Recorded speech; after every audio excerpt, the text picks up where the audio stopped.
Damos la bienvenida al siguiente ponente.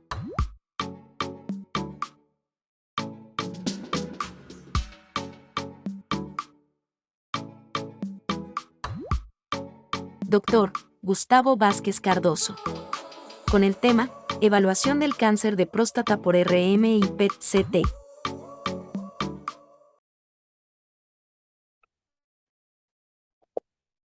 Hola, ¿qué tal? Muy buenas noches. Primero que nada, quiero agradecer al comité organizador el permitirme estar con ustedes el día de hoy para hablar de un tema bastante importante en los pacientes con cáncer de próstata, abordando un poco las dos técnicas de imagen más importantes, tanto para la estadificación como para la restadificación y la monitoreo de la respuesta a la terapia eh, en este tipo de pacientes. Primero que nada, y a modo de introducción, vamos a empezar con un poco de epidemiología para poder situarnos exactamente dónde estamos ubicados. Tenemos que el cáncer de próstata es la segunda causa de neoplasia diagnosticada en pacientes masculinos en todo el mundo. En Latinoamérica representa el principal diagnóstico de cáncer, incluso por arriba del cáncer de mama, de manera global. Y también representa la principal causa en pacientes masculinos con datos del 2020 como diagnóstico y también como causa de defunción, incluso por arriba del cáncer pulmonar. De ahí la importancia y la relevancia que tiene este tipo de tumores y este tipo de pacientes y cómo tenemos que manejarlo sabiendo que es una enfermedad tan común. Ahora, en cuanto a la indicación directa que tienen las técnicas de imagen, tenemos que aquellos pacientes para el diagnóstico temprano de cáncer se recomienda realizar la resonancia magnética en pacientes que tienen elevación del antígeno prostático o en pacientes que tienen algún diagnóstico de alguna patología benigna prostática o durante las etapas iniciales con sintomatología o sin sintomatología. Se considera hacer la resonancia magnética considerando también la alta sensibilidad y la especificidad de los marcadores bioquímicos, en este caso el antígeno prostático específico. Vamos a ver que las características específicas de la resonancia magnética nos van a permitir caracterizar las lesiones específicamente de manera local. Y en cuanto a los estudios realizados con PSMA, vamos a preferir realizarlos en aquellos pacientes ya diagnosticados con cáncer de próstata y que en un momento dado sospechamos que pudiese haber enfermedad ganglionar o a distancia después de haberse realizado el diagnóstico. ¿Cuáles son las indicaciones? Bueno, para la resonancia magnética la vamos a manejar como realización para una biopsia guiada. No siempre va a realizarse la biopsia por resonancia magnética, más bien es la ubicación específica de las lesiones sospechosas para después realizar la biopsia por medio de de ultrasonido transrectal, pero ya dirigida. Esto normalmente lo vamos a hacer en pacientes que se tiene la sospecha de cáncer, pero que ya tienen una biopsia negativa. Sin embargo, no se puede tener la certeza de que se haya adquirido una muestra realmente de las lesiones sospechosas. Esa es la intención de realizar esa biopsia guiada por resonancia magnética. Nos va a servir también para realizar la estratificación inicial del paciente ya diagnosticado con cáncer de próstata y ver qué características tiene el tumor primario. Si se encuentra confinado a la próstata, si tiene invasión hacia las vesículas seminales, hacia los tejidos periprostáticos o incluso hacia la vejiga. Si hay diseminación linfática hacia los ganglios de la pelvis. Básicamente eso es en el estadio inicial el papel que va a tener la resonancia magnética. Por consecuencia, ya que nos sirve para caracterizar también el tumor primario, nos va a servir también para hacer una planeación quirúrgica y para hacer la vigilancia en los pacientes que ya fueron tratados. Así vamos a distinguir varias zonas dentro de la próstata: la zona periférica, la zona central, zona transicional, la zona anterior y fibrostomal. Aquí tenemos este esquema que ustedes van a encontrar prácticamente en todos los artículos que hablen de cáncer de próstata. Tenemos tres cortes a nivel de la base, que es la porción más superior o más cefálica de la próstata, a nivel medio y a nivel del ápex o la porción más inferior.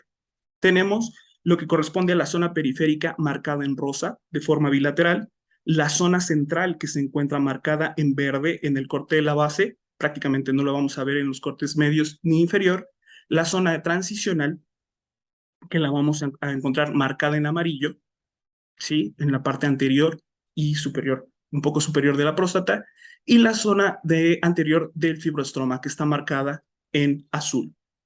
Esto es importante y es muy importante poder distinguir cuáles son las diferentes zonas que tiene la próstata, ya que los tumores van a tener una preferencia de localización de acuerdo a las características de cada uno de los tejidos. Normalmente en la glándula periférica se va a encontrar hasta el 70% de los tumores malignos, mientras que en la glándula central y zona fibrostromal se va a encontrar más o menos el 30% aproximadamente. Una localización aislada en la glándula central es rara, aunque no es imposible, es algo que tenemos que tomar en cuenta con las características de las lesiones que vamos a ver un poco más adelante. En cuanto a la resonancia magnética, existe el PIRADS o el Prostate Imaging Reporting and Data System, que es un proceso de sistematización acerca de las lesiones, algo muy parecido a lo que se hace en otras patologías, como en cáncer de mama o como en cáncer de pulmón. La idea es mejorar la detección, la localización y estadificación en sospecha de cáncer o en pacientes que ya tuvieron cáncer previo. Uno de los objetivos principales de este tipo de sistemas es sistematizar y estandarizar los términos. Es decir, que nosotros todos, radiólogos y oncólogos, hablemos el mismo lenguaje y que cuando hablemos de las características específicas de una lesión, nos entendamos entre todos. Que podemos dar una categoría de evaluación en niveles de sospecha o riesgo, siendo de mayor a menor la probabilidad de que se encuentre cáncer en las lesiones que estamos encontrando. Se recomienda realizar este tipo de valoración por medio de la resonancia magnética multiparamétrica aproximadamente 6 semanas posterior a biopsia, porque si nosotros la realizamos inmediatamente después de la biopsia prostática, vamos a encontrar zonas de hemorragia que en un momento dado pudieran enmascararnos o pudieran alterarnos las características de las lesiones. Para realizar este estudio se sugiere que el paciente haya realizado una evacuación previa, incluso habrá algunos artículos que sugieren el uso de algún tipo de medicamento como el butilbromuro de osina o incluso algunos artículos que sugieren realizar un enema del paciente para realizar una adecuada valoración de la próstata. Se sugiere también realizar antígeno prostático específico del paciente y preferentemente realizar el estudio antes de la biopsia en pacientes con sospecha. Si se tiene que hacer después, es preferible esperar las 3 semanas. Y se sugiere hacer también el estudio cuando vaya a haber modificaciones en la terapia instaurada o la terapia que va a recibir el paciente. La resonancia magnética en cáncer de próstata específicamente tiene una sensibilidad de entre el 57 y el 93%, con una especificidad entre el 57 y el 100%. Si ustedes ven, el porcentaje de sensibilidad y especificidad es muy variado. ¿Y de qué va a variar? Va a variar de los parámetros, aunque el PIRADS procura que los parámetros de adquisición sean estandarizados. Bueno, estos van a variar entre cada centro donde se adquieren las imágenes y eso puede alterar un poco el resultado. Y un dato muy importante también tiene que ver con la experiencia que tiene el lector del estudio para poder realizar el diagnóstico. Va a permitir analizar la agresividad del tumor en la glándula periférica, sobre todo. Va a haber una relación lineal entre el grado de restricción en estas secuencias con respecto al Gleason. Básicamente nos encontramos que va a haber diferencias en la restricción entre Gleason 6 al 8, aunque algunos artículos también nos mencionan que después del Gleason 7 en realidad para los tumores realmente agresivos la difusión ya no va a cambiar tanto, pero sí va a ser muy importante. La resolución espacial de la resonancia magnética es limitada, pero es lo suficientemente buena como para que podamos nosotros ver lesiones de aproximadamente 5 mililitros o tumores menos a 5 mililitros con un Gleason de 6. Veamos cómo disminuye drásticamente la sensibilidad y la especificidad, sin embargo, sigue siendo considerable, entre el 21 y hasta el 30%. Aunque tengamos esta reducción, bueno, sigue siendo un método de imagen que nos aporta bastante información si lo comparamos con otro. Para tumores de más de 2 mililitros, es decir, son lesiones de aproximadamente 4 centímetros, con un Gleason de 8, debemos de tener una sensibilidad, una especificidad cercana al 100%. ¿Cuáles son los parámetros? Bueno, idealmente vamos a adquirir una secuencia en T1 que nos va a servir para delimitar los bordes prostáticos, para valorar si hay metástasis ganglionares, sobre todo en la pelvis, porque va a estar dentro del área de exploración. ¿Vamos a poder valorar metástasis a distancia por medio de resonancia magnética? Sí, siempre y cuando nosotros podamos o adquiramos los campos que están por arriba, es decir, el abdomen superior, el tórax, el cuello, el resto del cuerpo. Esto no es algo que se haga en todos los centros, pero bueno, podría ser la forma en la que podemos encontrar metástasis a distancias. Normalmente la resonancia magnética de próstata multiparamétrica se enfoca en la pelvis. Vamos a adquirir un T2, se va a sugerir que sean los mismos cortes que en la difusión y en la sección dinámica en las fases contrastadas. Estos son cortes de menos de 0.4 milímetros, con una matriz de 0.7 por 0.4 milímetros. Y en las fases dinámicas contrastadas se va a sugerir hacerlas con una supresión grasa y que se haga una tasa de observación total de al menos 2 minutos. Si se puede prolongar un poco más, bueno, también puede realizarse, pero no se pueden hacer más cortas. Ahora, ¿cuáles son los hallazgos típicamente benignos que vamos a encontrar dentro de las lesiones prostáticas? Vamos a encontrar la hiperplasia prostática benigna. Normalmente surge en la zona de transición, van a ser nódulos exofíticos, a veces muy grandes, a veces muy aparatosos incluso, que van a tener áreas en banda con nódulos circunscritos. Y esto es lo importante. Estos nódulos van a tener pared que vamos a poder seguir, normalmente una pared hipointensa en el T2. Van a ser las lesiones predominantemente hiperintensas en T2, con un estroma hipointenso también en el T2. Van a ser vasculares en las fases dinámicas con contraste y van a tener distintas intensidades en las fases de difusión. Las zonas de hemorragia, que también puede ser los hallazgos benignos, también se van a encontrar en la zona periférica o en las vesículas seminales. Van a ser lesiones hiperintensas en T1 o isohipointensas en T2.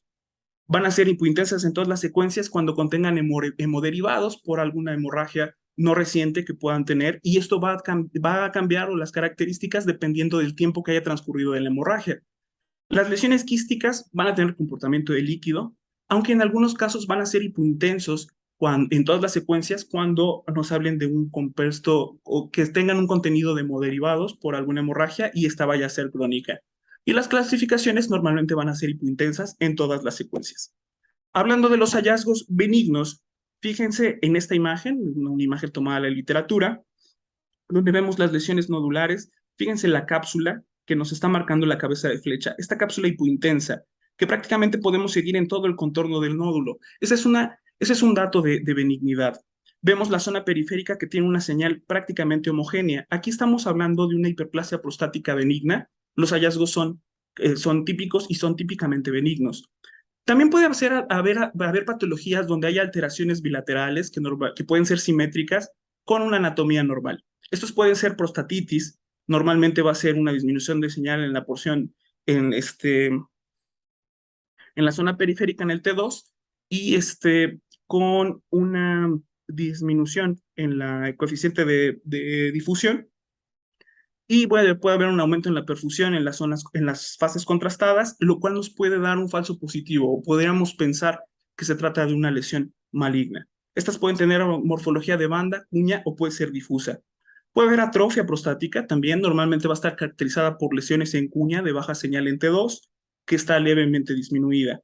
Y retracción de los contornos prostáticos. Puede haber fibrosis con baja señal en forma de cuña o banda en T2. Aquí vemos este ejemplo. Vemos en la zona periférica hacia la porción apical de la próstata una lesión nodular. Vemos la cápsula hipointensa aquí en la secuencia T2 que nos permite definir muy bien la lesión. La corroboramos en la sagital, vemos que tiene unas características similares y aquí en el coronal vemos incluso está medido, nos permite medirlo perfectamente las características que tiene el nódulo. Incluso vemos la altura a la que está realizado el corte axial y vemos que en realidad tiene características de benignidad.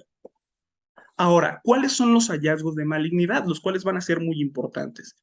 Normalmente en la zona periférica van a ser lesiones hipointensas mal definidas en T2. Y este es uno de los datos más importantes, tanto los contornos de las lesiones como la intensidad de señal que van a presentar en el T2. En la zona de transición pueden ser lesiones moderadamente hipointensas, no circunscritas. La literatura las maneja como lesiones en carbón borrado o huella dactilar borrosa. Es decir, son tan mal definidas, no van a tener el contorno hipointenso que teníamos en las lesiones benignas en el T2. Aquí no va a ser más difícil distinguir entre dónde empieza y dónde termina la lesión. Puede haber márgenes espiculados o puede haber imagen lenticular o ausencia incluso de cápsula. Aquí tenemos este diagrama. Lo que nos interesa como a datos malignos son los hallazgos PIRATS 4 y 5, lo cual corresponde a una imagen lenticular no circunscrita, que normalmente es homogénea y que es moderadamente hipointensa. Bien, el resto de las lesiones, por ejemplo, las lesiones B, que normalmente van a ser un PIRATS 3 o que pueden incluso ser un PIRATS 4, Si la difusión se encuentra incrementada o tiene un score 5 en la difusión, van a tener la característica de tener una intensidad de señal heterogénea con mantos oscurecidos, que no incluye otras lesiones y que no clasifican, y que no califican con puntajes para un PIRADS 2, 4 o 5. Aquí ya en el PIRADS 2, bueno, vamos a tener las lesiones nodulares circunscritas, algunas imágenes en cuña con una intensidad de señal intermedia o un nódulo circunscrito homogéneo que no se encuentre capsulado, pero que es homogéneo y que está bien definido. Y bueno, los hallazgos de PIRADS 1, que podrían ser un nódulo completamente encapsulado, como lo vemos aquí en el diagrama, o un nódulo completamente encapsulado con incluso una degeneración quística. Bien, aquí tenemos un paciente recién biopsiado aproximadamente unas 10 días antes de haberse realizado el estudio de resonancia magnética. Fue un carcinoma prostático, un Gleason 7, es un tumor bien diferenciado. Y vemos la zona, fíjense cómo la lesión nodular, en realidad es muy difícil distinguir la intensidad de señal de la lesión, esa imagen en carbón borrado que vemos hacia la porción, hacia la zona hacia la zona periférica en el borde del lóbulo izquierdo, mal definido. En el T1 vemos que tiene unas zonas hiperintensas que corresponden a zonas de hemorragia secundarias al antecedente de la biopsia que recién les comentaba. Aquí vemos otra imagen un poco más inferior, donde podemos corroborar, aquí se ve un poco mejor el margen de la lesión nodular, vemos que es una lesión grande, pero bueno, corroboramos la presencia de esta lesión, podemos decir que es una lesión grande, medía aproximadamente unos 22 milímetros en su diámetro mayor y que moldea los contornos de la próstata, pero que no sale de esta. Y eso es algo importante en el momento de realizar la esterificación. En el caso de este paciente, no se identificaron adenopatías pélvicas. Lo que les comentaba ya hace un momento, normalmente la resonancia magnética de próstata está confina solamente a la pelvis y solamente podemos ver las adenopatías locorregionales, lo cual nos llega a la siguiente parte del tema. En la resonancia magnética bien nos ofrece muchas ventajas. Ustedes ya lo vieron, ya lo vimos ahorita con la anatomía, las características y el detalle anatómico que nos permite para valorar el tumor primario es muy alto. Ninguna técnica de imagen la iguala, ni siquiera se equipara para poder ver eso y eso nos permite hacer una valoración quirúrgica, una planeación quirúrgica. Sin embargo, el PET-CT tiene algunas ventajas. El PSMA, PET, tiene un objetivo, la imagen molecular muy específico para tumores que expresan PSMA y nos sirve sobre todo para valorar la N, es decir, el estadio ganglionar en el cual se encuentra el paciente y las metástasis. Ahora, hablando de imagen molecular en cáncer de próstata, tenemos algunos radiofármacos que podemos utilizar. La plática de hoy nos vamos a centrar en el galio PSMA y el flúor PSMA, que tiene un rendimiento diagnóstico muy similar y que, bueno, se trata de antígeno específico de membrana prostática. Y bueno, ¿qué es el antígeno de membrana específico de membrana prostática o PSMA? Es una glucoproteína de transmembrana que se encuentra en las células epiteliales prostáticas. También se encuentran en otros tejidos, no es exclusivo de la próstata, se encuentra en intestino delgado, en células tubulares renales, en ganglios celíacos y glándulas salivales. El receptor se encuentra en la membrana de la próstata y lo que hace el radiofármaco es adherirse a estos receptores y por consecuencia mostrarnos en qué sitios hay sobreexpresión de estos receptores. Ahora, ¿qué aplicación tiene esto en los pacientes con cáncer? Aunque sabemos que no es específico, como se los comentaba yo hace un momento, este punto 2 es muy importante. Se expresa entre 100 a 1000 veces más en el cáncer prostático que en cualquier otro tejido, lo cual nos hace que las células prostáticas tumorales o de cáncer de próstata tengan una alta afinidad por el radiofármaco y nos permite poder diferenciar entre tejido sano de tejido tumoral. Los andrógenos regulan el inversa del PSMA, esto hay que tomarlo en cuenta, sobre todo en pacientes que están en tratamiento, y es más abundante en la superficie de los tumores resistentes a la castración. Es decir, que a mayor concentración del PSMA, la probabilidad de resistencia al tratamiento teóricamente es más alta. El galio 68 normalmente se utiliza un generador para producirlo, tiene una vida media de 68 minutos, y el flúor 18 tiene una vida media de 109 minutos y se obtiene por ciclotrón. Hay otras formas de realizarlo, de marcarlo, como el cobre 64, pero nos vamos a enfocar en estas dos, que son las que utilizamos en México, que tenemos disponibles y que además con las que tenemos más experiencia. Esta es la biodistribución normal del PSMA, vemos que hay una alta concentración en las glándulas salivales, en las glándulas parótidas, en las glándulas lacrimales. Vemos el hígado, el vaso, la cortical renal, parte de las asas intestinales. Y esto que vemos aquí con mayor concentración es la vesícula biliar. El radiofármaco tiene una eliminación biliar. Nos sirve para detectar de tumor primario, muy importante. Tiene una sensibilidad entre el 73 y el 81%, con una especificidad entre el 29 y el 41%, con una precisión del 71%. En datos crudos, solamente la resonancia magnética para la detección de tumor primario tiene una sensibilidad del 89%, con una especificidad del 29% para una precisión del 79%. Fíjense, para la detección de tumor primario, la resonancia magnética tiene mayor rendimiento diagnóstico. Sin embargo, en pacientes con recurrencia bioquímica, la sensibilidad se correlaciona con los niveles de PSA e incluso en valores de antígeno prostático menores a 2 nanogramos por mililitro, lo cual le confiere una ventaja al PSMA en pacientes con recurrencia. De forma que tenemos para el diagnóstico una sensibilidad entre el 49 y el 92%, con una especificidad entre el 88,4 y el 92%, para la estratificación del 56 al 61%, entre el 90 y el 97% de especificidad, y la recurrencia entre el 77 y el 100%, con una especificidad entre el 50 y el 99%. Ahora, la tasa de sensibilidad va a variar dependiendo de la cantidad de antígeno. Y nos vamos a centrar en estos. Fíjense, con 0,5 a 0,99 nanogramos por mililitro de antígeno prostático específico, tenemos una sensibilidad del 72,7%. Es decir, bueno, es el mismo dato, es decir, la importancia de poder detectar, sobre todo una recurrencia bioquímica, cuando apenas está empezando a manifestar de manera directa por la detección del antígeno prostático. Bueno, podemos realizar el estudio PSMA para saber hacia dónde se está yendo o realizando. Ahora, no es un radiofármaco perfecto.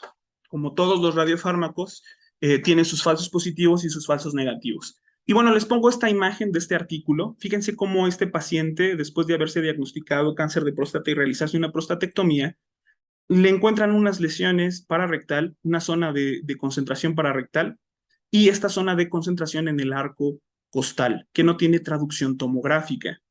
El valor del antígeno prostático es de 1,4 y después de realizarse la prostatectomía disminuye a 0,2. Se realiza el estudio, se tienen estos hallazgos, pero no checan los hallazgos con la respuesta bioquímica que esté teniendo el paciente. Se decide hacer otro PET-CT en poco tiempo. Vemos que la lesión pararrectal realmente desapareció, es decir, no se trataba de un falso positivo. Y vemos que la lesión en el arco costal continúa presente sin traducción tomográfica. Sin embargo, el antígeno prostático bajó, lo cual nos habla de que en realidad muy probablemente no se trataba de actividad tumoral. Ahora, vemos otro tipo de casos, vemos estas terminaciones nerviosas paravertebrales a nivel de los nervios celíacos y estos a nivel torácico, que normalmente tienen afinidad por el radiofármaco, los procesos inflamatorios, como el caso de este crecimiento ganglionar, que típicamente inflamatorio por tomografía, y algunos tipos de fracturas también concentran el radiofármaco, lo cual hace que se dificulte un poco la valoración, sobre todo en las estructuras óseas. Pero, ¿qué es lo que ocurre? Bueno, nosotros, o más bien se diseñaron algunos de estos tipos de, otro tipo de criterios para poder decir cuándo sí y cuándo no hablamos de actividad tumoral. Y tenemos los criterios PROMISE, o Prostate Cancer Molecular Imaging Standardized Evaluation. El PSMA están diseñados para realizarse con radiofármacos con PSMA, ya sean marcados por flúor o por galio 68, ya que tienen un rendimiento diagnóstico similar. La evaluación puede realizarse en pacientes con hallazgos de laboratorio o que tienen clínica si se considera realizar un cambio de tratamiento. El PET-CT con PSMA, antes y después de cualquier tratamiento local y sistémico en riesgo de enfermedad metastásica. Si el paciente tiene riesgo de tener enfermedad a distancia, está indicado realizar el PET-CT con PSMA. No así, es decir, no está indicado si no se esperan cambios en el tratamiento. Si en realidad el antígeno prostático del paciente ha disminuido o se ha mantenido igual y no esperamos realizar un cambio a la terapia, no está indicado realizar el estudio en este contexto. Después de un tratamiento de rescate en un paciente con cáncer metastático, si el antígeno prostático sugiere respuesta, sabemos que el antígeno prostático es lo suficientemente sensible como para valorar la respuesta a la terapia sin necesidad de realizar un estudio de imagen. lo cual se corresponde con una radiación innecesaria y con un gasto innecesario para el paciente. Tampoco está indicado su uso de rutina en pacientes con una etapa tardía, que ya está en un paciente en estadio clínico 4, que en realidad ya no se le están dando una terapia que no es curativa, que solamente va a ser paliativa, y no está indicada una nueva terapia. Es decir, el realizar el PET-CT y documentar una progresión de la enfermedad no va a repercutir directamente en la terapia que el paciente está recibiendo. En este caso no estaría indicado. Ahora, ¿cuándo sí se realiza el PSMA? Básicamente antes del inicio del tratamiento para tener el basal. Se va a realizar también ante la sospecha bioquímica, es decir, la elevación de los marcadores, y, y se va a realizar también, bueno, esta con intención de restadificarlo, y pues básicamente esas son las dos indicaciones principales. También se puede hacer para guiar una biopsia hacia el sitio de mayor concentración del radiofármaco. Y bueno, ¿cuándo no está indicado? En pacientes con cáncer de próstata primario que sea negativo a receptores de específicos de membrana prostática. Es decir, que la estirpe tumoral no corresponda o no sea un típico adenocarcinoma prostático. Por ejemplo, si se tratase de un carcinoma neuroendocrino de próstata, ahorita vamos a ver un ejemplo. En ese caso, al no expresar PSMA, se sugiere el seguimiento por otro tipo de método de imagen. 3 meses posteriores al inicio de la terapia sistémica en cáncer de próstata sensible a hormonas, no se usa como seguimiento de rutinas y el manejo del paciente es poco probable que cambie. Si se va a mantener el paciente con el mismo tratamiento, en realidad, y no hay datos bioquímicos de una progresión, que ante una progresión probablemente esté indicado el cambio de tratamiento, en realidad no está indicado el tratamiento, el estudio, perdón. Si se va a cambiar el tratamiento porque el paciente está progresando de una forma muy rápida o porque está progresando de una manera significativa, entonces sí está indicado el estudio para realizar una reestadificación, realizar el cambio a la terapia y entonces monitorizar la respuesta a la terapia con estos nuevos datos. Ahora, ¿en qué consisten? Nosotros lo que vamos a hacer es, vamos a tomar las decisiones que son ambiguas o que no son concretamente, que no estamos 100% seguros que se trate de actividad tumoral. Y las vamos a comparar con la biodistribución normal que tiene el radiofármaco. Si nuestra lesión se encuentra con una captación por debajo del pool sanguíneo, vamos a caracterizarla como no tiene concentración y su score va a ser de 0. Cuando sea mayor o igual al pool sanguíneo, pero menor que el hígado, se va a considerar una captación baja y su score va a ser 1. Igual o mayor que el hígado, pero menor que las parótidas, se considerará intermedio y su score será 2. Ahora, igual o mayor que las parótidas, será alto y su score será 3. Ahora, de acuerdo al escenario y el momento en el que nos encontremos con el paciente, vamos a interpretar estos datos de una manera distinta. De tal manera que si tenemos un paciente que se operó de prostatectomía y que tiene una lesión en tejidos blandos, si tiene un valor o un PSMA score mayor a 1, se considera positivo. Si es 0, se considera negativo. Ahora, si la lesión no se encuentra en los tejidos blandos, en cualquier otro tejido, adenopatías o estructuras óseas, se considerará positivo con un score mayor a 2. Ahora, ¿qué pasa con el paciente que recibió radioterapia? Si hay una lesión intraprostática, se considerará positivo con un score mayor a 2.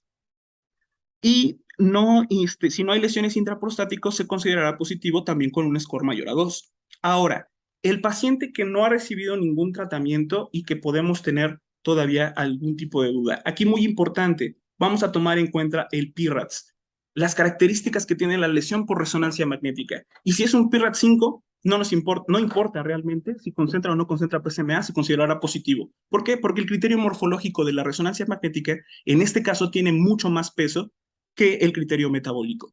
En un PIRADS 4, con un score de 1, se considerará positivo. En un PIRADS 3, con un score de 2, se considerará positivo.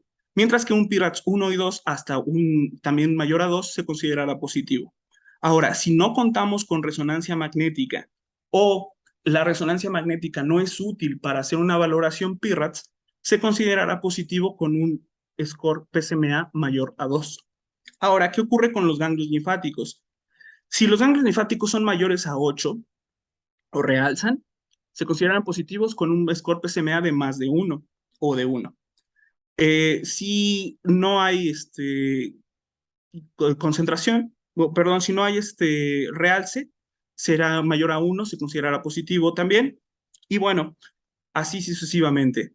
Ahora, las lesiones óseas, si tenemos sospecha de lesión morfológicamente, ya sea por tomografía o por la resonancia magnética, aquí lo dice, se lo considerará positivo con un score PSMA mayor a 1. Se considerará una lesión equívoca, es decir, que morfológicamente no tiene características de benignidad ni tiene características de malignidad, es una lesión un poco no caracterizable, se considerará positivo solamente si tiene un score PSMA mayor a 2. Y si tiene no hay traducción morfológica, se considera positivo con un score mayor a 3. Ahora, cómo vamos a reportar o qué es lo importante aquí? Aquí lo importante es caracterizar la lesión primaria por medio de este método, el TNM molecular. Vamos a dividir la próstata por sextantes y vamos a determinar si solamente está afectado, es de manera unifocal o si es multifocal, T2M. Si rebasa los bordes de la próstata, se considerará un T3A. Si hay invasión hacia la vesícula seminal, un T3B. Si hay franco invasión hacia el tejido extraprostático adyacente, un T4. Y bueno, para el lecho prostático, cuando, no, cuando solamente tenemos la zona focal. Ahora, los estadios ganglionares. Consideraremos N1 cuando hay afectación a una cadena ganglionar pélvica. N2 cuando hay afectación a más de una cadena ganglionar pélvica. Y se considerarán metástasis a distancia cuando las adenopatías se encuentran fuera de la pelvis. Y obviamente metástasis a distancia cuando hay afectación a otros órganos. En este caso están marcados el hígado y los pulmones. Y bueno, las estructuras óseas, bueno, la llamaremos unifocal cuando hay afectación a un solo hueso, cuando hay afectación oligo, cuando hay afectación a algunos huesos, generalizada cuando hay afectación a muchos huesos y bueno, puede estar completamente invadido de metástasis. Les traigo este caso. Este es un paciente tratado inicialmente con CyberKnife, es un Gleason 6 en seguimiento con antígeno prostático con elevación constante del mismo, llegó hasta 2.75. Vemos aquí, vamos a concentrarnos en la imagen a los 120 minutos. Esta zona focal de concentración hacia la porción periférica en el lóbulo derecho de la próstata. Y bueno, esta lesión ósea que también se caracterizó a nivel del ilíaco izquierdo. Entonces podemos decir con bastante seguridad que está positivo el estudio, tanto al nivel de la próstata como en estructuras óseas, y eso explica la elevación progresiva del antígeno.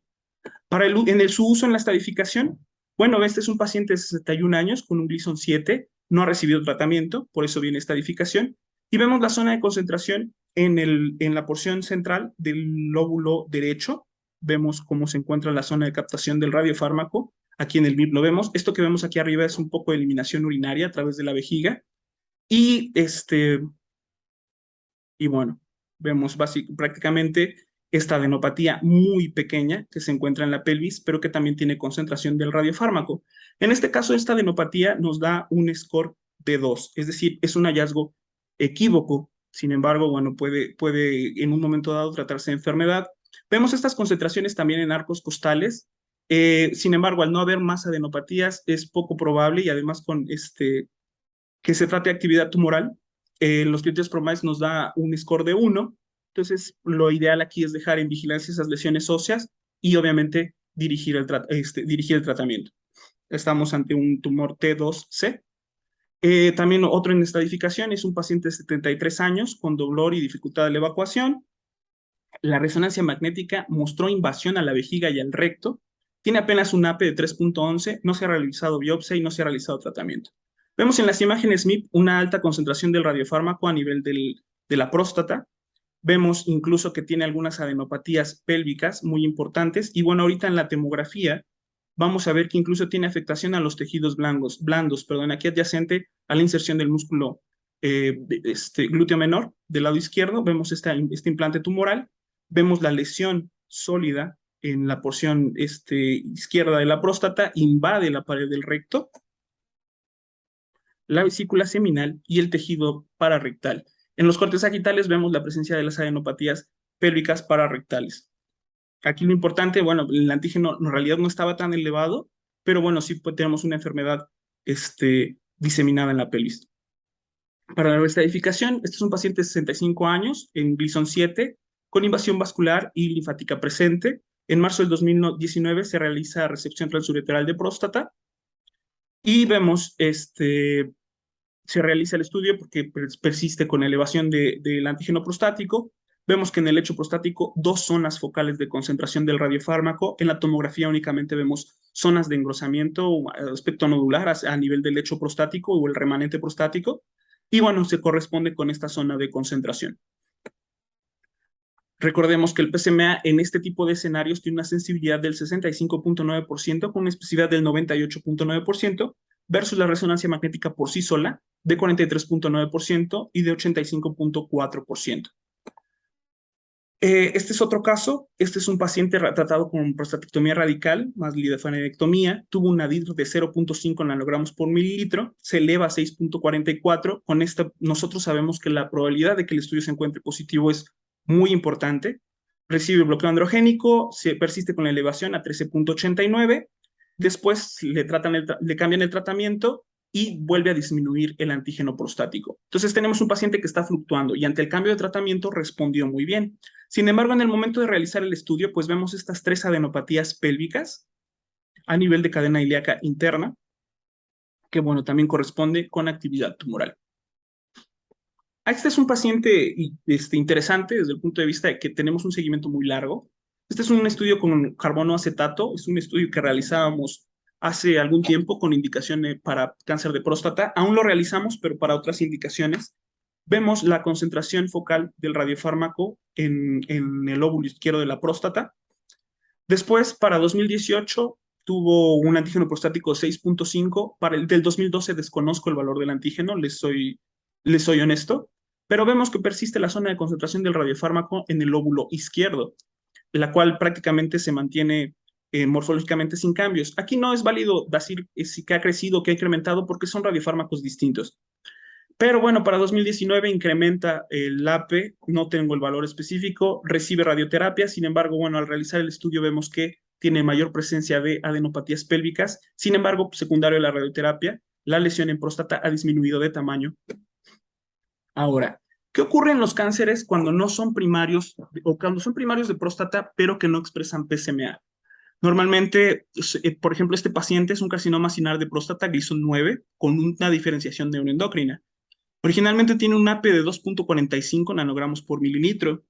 El ultrasonido no reportó nada en realidad. La resección transuretral de próstata reportó un Gleason 10. Al hacerle revisión de laminillas, lo recatalogan como un Gleason 9 con invasión a pared muscular por carcinoma neuroendocrino con una permeación linfovascular con un KI67 del 40%. Y esto es muy importante porque es un tumor neuroendocrino desdiferenciado, es decir, es un tumor agresivo. Se realiza el PSMA con captación del radiofármaco en próstata y vesícula seminal izquierda, engrosamiento parietal de vejiga, lesiones hepáticas, nódulos pulmonares. Aquí lo importante es que tienen baja captación del radiofármaco, del PSMA, por lo que no se descarta segundo primario. Tiene un antígeno carcinomembranario de 1601 nanogramos por mililitro y bueno, se inicia tratamiento con etopósido, carboplatino, anzitramida y Soladex. Esto fue en junio. El diagnóstico es en junio y le realizan el primer estudio, PET-CT. Este es el PSMA. Vemos, lamentablemente hicieron la tomografía en fase simple, pero vemos que hay muchas lesiones hipodensas en todo el hígado que en realidad no concentran el radiofármaco. Vemos que la concentración del radiofármaco se va hacia el lóbulo derecho de la próstata, en una zona muy pequeña, en forma de cuña, y entonces se realiza un estudio PET-CT con un radiofármaco específico para tumores neuroendocrinos con análogos de somatostatina. Y vemos que esas lesiones hipodensas en el hígado, aquí se ven que sean más, pero en realidad es porque este estudio sí está contrastado, tienen una importante concentración del radiofármaco. Vemos las adenopatías pélvicas que ya se habían visualizado antes, e incluso vemos que la concentración del radiofármaco, de este radiofármaco en particular, va más hacia la porción izquierda de la próstata. Esto nos habla de un grado de diferenciación tumoral heterogéneo, es decir, que hay partes del tumor que expresan PSMA y hay partes del tumor que expresan receptores de somatostatina. Y eso dificulta el tratamiento porque al dar un tratamiento con análogos de somatostatina, las lesiones que sí concentran PSMA no van a recibir el tratamiento de forma adecuada. Sin embargo, bueno, seguimos viendo de forma comparativa. Les recuerdo que hay 4 meses de diferencia entre el estudio con PSMA y el FOC, o el locriotide. Vemos esta lesión lítica en la cabeza del húmero del lado derecho. los bordes discretamente escleróticos. Vemos que prácticamente en la tomografía se ven más escleróticos los bordes, pero fíjense cómo el PSMA no concentra prácticamente nada, mientras que el FOC es muy ávido por el radiofármaco. La columna vertebral, vemos que se presentan múltiples lesiones que ya son mucho más evidentes 4 meses después cuando se realiza el análogo de somatostatina y que tienen una concentración heterogénea. Entonces, en este tipo de pacientes, como sabemos que al ser un tumor neuroendocrino no necesariamente van a expresar el PSMA, es preferible hacer otros tipos de métodos de imagen molecular para realizar el seguimiento. Volvemos a lo mismo, esta es una diapositiva que ya les había mostrado, pero le agregué este dato. El PET-CT, el PSMA PET-RM tiene mayor sensibilidad, el 76%, que cualquiera de los métodos usados solos. ¿Qué ocurre si yo mezclo, en lugar de realizar PET-CT, realizo PET-RM? Que por cierto es una técnica de imagen que ya está disponible en México, algunos gabinetes privados lo tienen, pero se puede realizar. Y este es el objetivo. El objetivo es poder catalogar muy bien la T, la N y la M en un solo estudio. Lamentablemente no es algo por cuestiones de costo y por cuestiones de tiempo. Vemos aquí la zona de periférica. Vemos que la hipointensidad en el T2, estas imágenes en carbón borrado, que corresponden con las zonas de concentración del radiofármaco. Este es un ejemplo tomado de la literatura. Nosotros lo que podemos hacer en la unidad de la UNAM, al no tener un PET-DRM, un equipo PET-DRM, es realizar una resonancia magnética del paciente y lo más pronto posible realizar el PET-CT y hacer un corregistro de las imágenes de del PET-CT, del PET adquirido con el PET-CT con la resonancia magnética, encimarlas y ver que hay concordancia entre las zonas de sospecha de la resonancia magnética con las zonas de sospecha con el PET, propiamente dicho. Este es un corregistro, es un masculino de 67 años con diagnóstico de cáncer de próstata, es un Gleason 7 mediante biopsia. Se le realiza la resonancia prostática después de la biopsia, aproximadamente 7 semanas, y después de haberse realizado la resonancia magnética, 24 horas después, realizamos el PET-CT. Tiene un antígeno prostático de 6.7. Vemos las lesiones, estas zonas hipointensas, mal definidas con esos bordes que no, que le dan el aspecto en carbón borrado, así como si le hubiera pasado la mano a la tiza, una huella mal impresa, y que corresponde con las zonas de concentración del radiofármaco. Ya a modo de conclusión, porque ya me está matando el tiempo, la resonancia magnética es el método de elección para la detección temprana de cáncer de próstata en pacientes de alto riesgo y estadificación del tumor primario. El PSMA o las técnicas de imagen con PSMA han mostrado alta sensibilidad y especificidad para detectar actividad tumoral en pacientes con cáncer de próstata en estadificación y sobre todo en la recurrencia bioquímica. El PET-CT ha demostrado tener alta sensibilidad y especificidad para la detección de enfermedad local ganglionar y a distancia. Y el PET-RM o la conjunción de imágenes PET más la resonancia magnética pueden ser una herramienta muy útil para la estadificación precisa de los pacientes. Y pues sin más, le agradezco la invitación nuevamente y, y bueno, quedo a su disposición. Estos son mis datos de contacto. Cualquier duda o comentario que tengan, pueden hacerlo por este medio. Muchas gracias.